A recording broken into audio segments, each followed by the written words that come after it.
Hello everyone! It's another cake video. Yung ating video ngayon, ayan siya.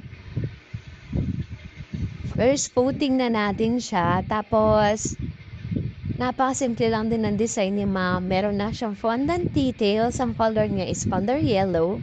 Dadaan to sa mga mold nyo, sa newsfeed nyo. Kaya, ano pang hinihintay nyo? Panoorin nyo naman siya. 1 minute lang naman siya.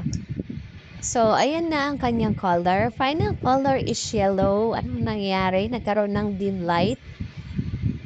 Tapos, ayan, painisin lang natin. Tapos, yung details niya lang, ang ilalagay natin is yung ribbon and line dito sa may bottom niya. So, ayan siya. Tapos, meron siyang ribbon dyan.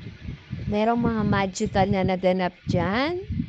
Tulad niyan, natapos na natin ng ganon-ganon na hindi na ipakita, diba? Pero nilagay ko lang naman yan.